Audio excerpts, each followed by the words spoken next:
안녕하세요. 포유환율 연구소입니다. 이번 시간에는 자산시장 참여자, 특히 주식시장 참여자들이 대부분 실패하고 있는 게 현실인데, 그러면 실패 이유가 어디 있느냐? 이유는 여러 가지겠죠. 근데 포유환율 연구소가 그 실패 이유를 어떻게 보고 있는지 여러분들이 궁금하실 거예요. 왜냐하면 지난해 2분기부터 사실상은 그 국내 주식은 제가 아예 언급조차 하지 않았으니까요. 왜냐, 그만큼 매력적이지 않다는 거고, 그 다음에 9월 10월부터는 오히려 경고를 하기 시작했거든요. 매도 의견도 내고, 그 다음에 코스피 지수 6개월 전망치를 2800에서 2500까지 낮추고요. 그때 3200 정도 했으니까 그 근거도 사실은 이 목표 주가와 적정 주가를 이용해 가지고 사실 산출한 거예요. 그런데 이제 목표 주가는 어떻게 산출되는지 여러분들이 목표 주가 얘기는 많이 들었는데 어떻게 산출되는지를 아는 사람은 그렇게 많지 않을 거예요. 우선 제가 이제 애널리스트 팀장 출신이니까 떻게 산출하는지는 잘 알고 있을 거 아닙니까? 대부분의 애널리스트들은 전분기 대비 그 금분기, 그러니까 다가올 분기죠. 전분기 대비 다가올 분기 그 예상 매출액을 산출합니다. 그러니까 전분기가 몇 프로 증가했으니까 금분기에도 얼마 증가할 것이다, 이런 거죠, 매출액이. 그러니까 전분기 매출액이 높으면, 증가율이 높으면 금분기에도 높게 나오기 마련이죠. 그러면 영업실적도 마찬가지고요. 그러다 보니까 이제 PR도 높게 나오죠. 그런데 이것이 실물 경제가 성장하는 그런 국면, 지난 2020년 올부터 예를 들면 2021년 6월까지는 성장률이 받쳐줬죠. 그러니까 그때까지는 애널리스트 목표 주가가 시장에서 먹힌다는 거죠. 그런데 이제 어느 날 실물 경제 성장률이 둔화돼 버리면 그건 어떻게 할 수 있느냐 하면요. 우리나라는 수출 의존도가 높은 국가니까 수출액이 아무리 증가해도 무역 수지 적자가 늘어나지 않거나 줄어들면 그때부터는 상장기업 영업 실적이 전반적으로 악화됩니다. 물론 예외적으로 기업은 있겠죠.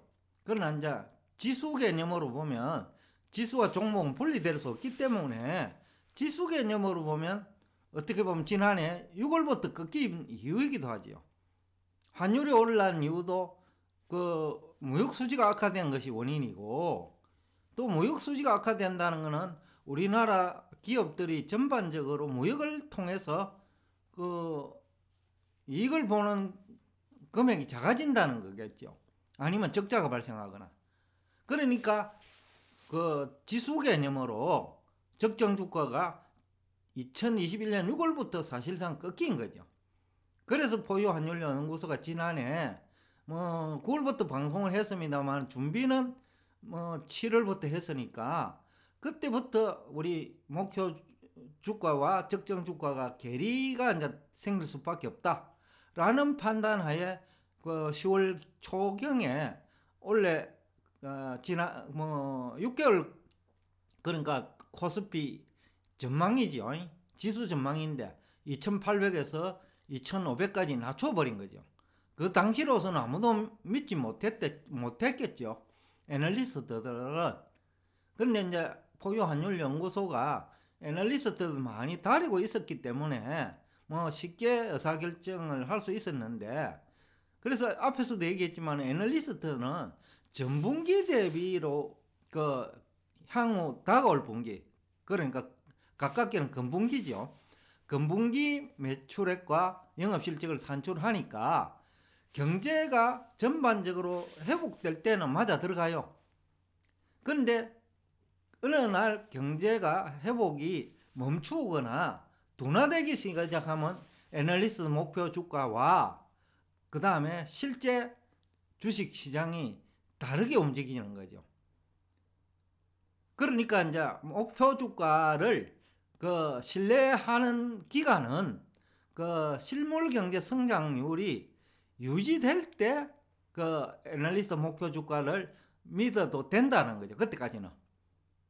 그렇지만은 실물 경제가 꺾이기 시작하면 애널리스트 목표 주가는 그 과장된다라고 하는 표현이 맞겠죠. 오버슈팅 된다는 표현. 너무 지나치게 그 긍정적으로 봤다는 얘기로 해석이 가능하죠.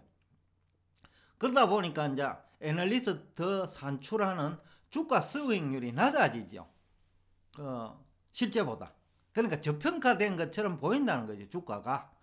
실제로는 고평가되기 이제 시작하는 건데, 실물 경제가 끊기면 고평가된 게 시작하는데 애널리스트들은 그 전분기 대비로 산출하기 때문에 그 PR이 낮게 나오는 거죠. 그러니까 주가가 저평가된 것처럼 보인다는 거죠.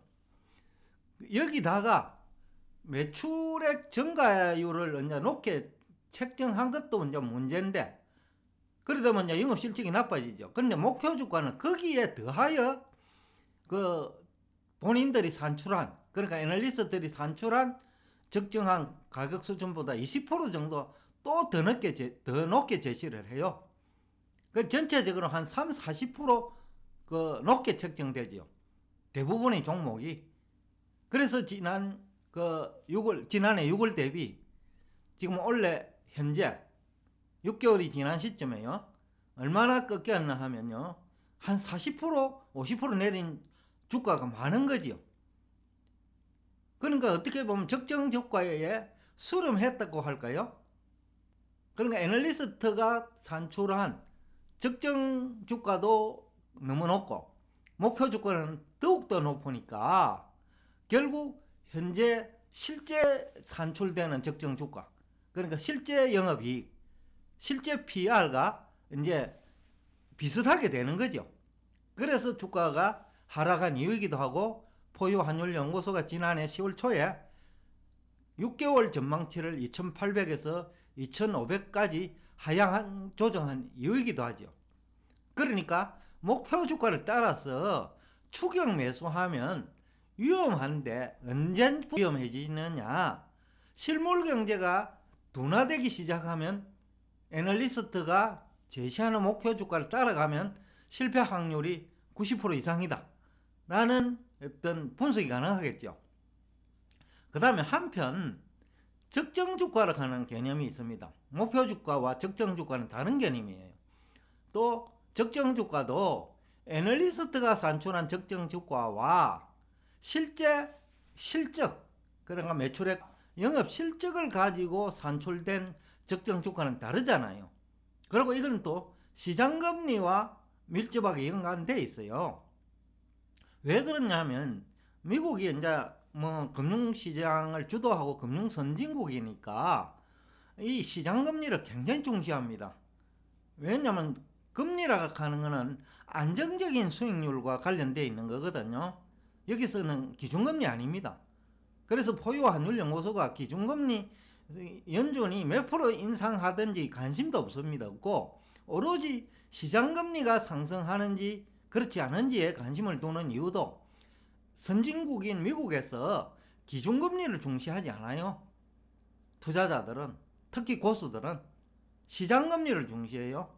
특히 그 펀드 매니저와 그 전략가는 시장금리를 기초로 이 주식을 매수할 것이냐 아니면 매도할 것이냐를 판단합니다. 왜? 시장금리가 안정적이고 높다면 굳이 주식을 투자할 필요가 없거든요. 그 사람들 그 자리 보존을 위해서. 그러니까 국채금리가 높아지면, 더군다나 나스닥의 경우에는 10년물 금리하고 연관돼가 움직이거든요. 그러니까 국채금리가 높아지는데 굳이 향후 매출액도 불확실하고 성장성도 불확실한 나스닥 종목에 투자할 이유가 없는 거죠. 그래서 제가 1.75%를 지난해 여러분들한테 이 금리 수준을 넘어서면 나스닥 종목은 투자를 유의하라 라는 얘기를 한 배경이지요. 그래서 금리와 적정 주가는 불가분의 관계라는 거죠. 그러니까 금리는 따지지 않는 것이 이제 우리나라 정권 전문가들의 속성인데, 그래서 기준금리를 얘기하기도 하고, 물론 시장금리는 어렵기도 해요. 어렵기도 한데, 그러나 펀드 매니저나 특히 전략가 입장에서는 주식에 투자해도 되고, 국채에 투자해도 되고, 회사채에 투자해도 되고, 원자재에 투자해도 되는데, 굳이 주식에 목을 맬 이유가 없다는 거죠. 전략가는. 그러니까 전략가의 그 연봉은 전체 수익률에 의해서 결정된다는 거죠. 그러니까 주식하고 뭐 연관도 있지만은 뭐 주식시장이 안 좋을 때 굳이 주식시장에 투자해가지고 투자 손실이 발생하면 자기 연봉이 깎이거나 자리 보존이 안 되거든요. 그러니까 전략가는 뭐 당연히 시장금리가 가장 중요한 판단 기준이죠. 그래서 적정 주가는 시장금리와 연동시킵니다. 특히 기관 투자자, 투자은행들은 연기금도 마찬가지고요. 그러니까 시장금리가 그 배당 수익률보다도 높아져 버리면 배당은 불확실하잖아요. 근데 시장금리는 확실한 거거든요. 그러니까 전략가는 시장금리를 택하는 거죠. 그래서 그 손익분기점이랄까 합니까? 하나의 그 판단 기준을 시장금리를 가지고 하는 거죠. 그래서 일반적으로 과거 금리 수준이 시장금리가 7%일 때는 그 적정 주가를 10배로 얘기했어요. 그리고 3%가 되면 적정 주가가 높아지죠. 왜냐하면 전략가 입장에서는 3% 받을 밖에야 주식 투자하겠다 라는 판단을 할 수 있거든요. 그러니까 돈 흐름이 바뀌는 거죠. 그래서 그 과거 7%일 때 주가 수익률 10배인데 금리가 3%일 때 20배니까 이건 너무 과한 거 아니냐, 거품인 거 아니냐, 이 판단은 실제 수익률하고는 거리가 먼 판단이라는 거죠. 그래서 제가 지난해 11월까지 미국 주식 투자를 그래도 적극적으로 적극적인 의견, 그러니까 미국 주식은 그래도 올라간다 라는 얘기를 하다가 10월부터 조심스럽게 접근하면서 11월에는 드디어 부정적 조정이 필요하다는 얘기를 한 배경이기도 하죠. 그 당시에 제가 이제 물가가 너무 오르니까 이 문제를 해결하는 최고의 방법은 연준이 보유하고 있는 자산을 매각하는 길이라고 판단한 거죠. 그래가지고 연준 보유자산 매각 얘기를 아마 국내에서는 처음 끄집어냈을 거예요. 그러니까 금리는 오르기 시작하고 물가가 오르니까 연준이 해결할 수 있는 것은 기준금리로 해결할 수 있는 성질이 아니거든요. 보유자산 매각을 통해서 양적 축소 정책을 해야 된다는 거죠. 그거는 기준금리보다 효과가 훨씬 크기 때문에. 그래서 제가 11월부터 때가 됐다는 거죠. 그거는 누가 제일 잘 압니까? 전략가가 제일 잘 알아요. 이제부터는 조심해야 되겠구나. 주식 투자는 차라리 국채 투자하는 게 안전할 것 같다. 아니면 주식도 채권 투자하는 게 안전할 것 같다. 경기가 살아난다면 해서 주식보다 낫다. 이 판단을 하는 거예요. 그러니까 적정 주가가 낮아진다는 거죠. 시장금리가 상승하면 특히 배당 수익률하고 동등하게 되는 그 시점부터는 그 전략가의 판단 기준이 달라지는 거죠. 그래서 적정 주가가 하락하는 거죠. 금리가 올라가면서. 그래서 원래 1월에 주가가 다 무너졌는데 애널리스트는 계속해서 또 목표 주가를 올렸죠. 뭐 미국도 마찬가지고 한국도 마찬가지고. 그 대표적인 주식이 또 테슬라, 엔비디아 등 거품이 발생한 주식들이죠. 기업이 나빠서가 아니라 너무 주가가 올라가지고 전략가가 볼 때는 왜 거기에 투자해? 국채 투자하는 게 낫지? 라는 판단을 할 수 있는 그 가격대라는 거죠. 그래서 시장금리가 낮아지면 주가는 오르지만 시장금리가 높아지면, 기준금리 아닙니다. 시장금리가 높아지면 적정 주가는 낮아지는 거죠. 그래서 원래 1월 주가가 큰 폭으로 하락한 이유이지요. 연준 보유자산 축소 얘기가 나오면서 전략가들이 줄이기 시작한 거죠. 보유하고 있는 주식을. 그래서 주가가 하락한 것이지 기준금리의 문제도 아니에요. 테이퍼링 문제도 아니에요. 전략가는 오로지 국채 투자할 것이냐, 아니면 회사채 투자할 것이냐, 아니면 주식에 투자할 것이냐, 아니면 원자재에 투자할 것이냐를 가지고 판단하거든요. 그래서 원자재도 석유 가격이 오를 것 같으니까 석유 관련 주식은 그대로 두는 거죠. 에너지 관련 주식은.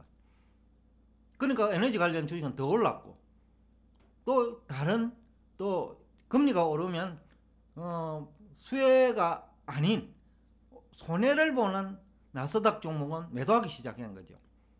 그래서 테슬라도 팔았고, 또 헤지펀드 중에서는 테슬라를 공매도 해버려요. 우리나라에서 가장 좋은 주식이라고 하는 테슬라를 공매도 해버리는 거죠.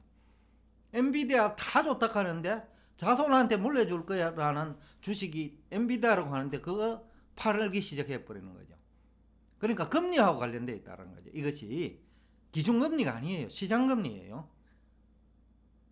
그래서 이제 2009년 이후에는 시장금리가 초저금리니까 적정 주가 수준이 높아왔죠. PR이 높아왔다는 거죠. 과거 7배 내지 10배면 되는 것을 이제는 20배가 돼도 문제가 없게 된 거죠. 그런데 2021년 10월부터 시장금리가 상승하기 시작합니다. 그러니까 PR이 낮아져야 된다는 거죠. 적정 주가가 낮아져야 된다는 거죠. 근데 여기서 주의할 점은, 기관은 그 시장금리를 국채 10년물로 평가하지만은, 물론 투자는 회사채 투자 많이 합니다. 기업들이, 기관은. 특히 경기가 살아날 때는 BBB 등급 투자도 매력적이거든요. BBB 등급 중에서 우량한 기업이 많이 있기 때문에, 그리고 주식 투자보다는 유리한 그 회사채가 있기 때문에, 그러니까 이제 개인 투자자들은 그 국채 수익률로 가지고 투자 여부를 주식에 투자할 것인지 아니면 회사채에 투자할 것인지 판단하면 안 됩니다. 그것이 MMF거든요. MMF를 그래서 포유환율연구소가 지난해 미국도 MMF 시장으로 동행 이동하고 한국도 MMF 시장으로 동행 이동하니 조만간 이제 조정이 필요하다 이런 얘기를 한 거예요. 그래서 어렵지 않아요. 그래서 오늘 이게 목표 주가를 언제까지 신뢰할 것이냐는 거와, 또 목표 주가는 언제부터 믿으면 안 된다는 얘기를 지금 하고 있는 거죠. 그 다음에 적정 주가는 시장금리에 의해서 결정되는 것이지 기준금리에 의해서 결정되는 건 아니다 라는 얘기를 하는 거죠. 그래서 포유환율연구소는 기준금리를 거의 언급 안 합니다. 왜냐하면 기준금리는 시장금리 범위 내에서 점진적으로 인상하거든요. 그런데 우리 경제활동은 시장금리를 가지고 하고, 기관 투자자들도 의사결정을 시장금리를 가지고 해요. 특히 전략가는. 그러니까 기준금리 별로 중요하지 않다라는 거죠. 제가 전략가로서 10년 이상 직장을 가졌기 때문에 그렇게 판단한다는 거죠. 뭐 국가 정책도 마찬가지거든요. 미래를 보고 하는 거예요. 지금에 기초해가지고 미래지향적으로 정책을 펴는 거예요. 지금 과거와 현재 자료를 가지고 똑같다라는 거죠. 이게 하는 거는 전략가도. 그래서 개인은 시장금리를 국채금리를 가지고 하면 안 됩니다. 내가 투자하고자 하는 그 기업의 시장금리를 가지고 판단해야 돼요. 그 기업이 그 목표 주가를 아무리 애널리스트들이 높게 설정해도 그 기업이 금리가 10%대로 올라가 버리면 그 기업 주식보다는 그 기업 채권 투자하는 게 안전하지요. 그러니까 다르게 접근해야 된다 라는 얘기를 지금 하고 싶습니다. 그 다음에 결론을 이제 내리면 이제 이렇습니다. 매출액 영업이익률이 이것을 말을 해주거든요. 적정 주가도 매출액 영업이익률이 개선되면 올라가요. 뭐 금리와 관계없이 올라가요. 적정 주가는. 그런 거는 믿어도 된다는 거죠. 그런데 매출액 영업이익률이 낮아지거나 매출액이 둔화될 경우에는 이것은 매출액이 둔화되면 영업이익률이 높아도 총이익은 둔화될 수 있거든요. 그래서 이제 매출액 영업이익률은 아까 PR이나 그 주당 순자산보다 중요한 거죠. 이걸 중시해라. 그래서 지난번 시간에 제가 영업이익률을 가지고 접근하는 것이 EPS나 아니면 주당 순자산보다도 유용하다라는 얘기를 하면서 2번 이상 그 시청을 해보면 나중에 장기적으로 크게 도움이 될 거라고 한 이유이기도 합니다. 여튼 오늘 결론은 목표 주가를 이용할 시기와 적정 주가를 이용할 시기가 따로 있다. 적정 주가를 결정하는 요인은 기준금리가 아닌 시장금리다. 테이퍼링도 아니다. 그리고 중요한 매출액 영업이익률, 그러니까 매출액도 보고 영업이익률도 같이 보라는 거죠. 그렇게 보면 실패할 확률은 현저하게 떨어지고 성공할 확률은 현저하게 높아진다는 얘기를 하면서 오늘 여러분과 대화를 여기서 끝내겠습니다. 오늘도 끝까지 경청해 주셔서 대단히 감사합니다.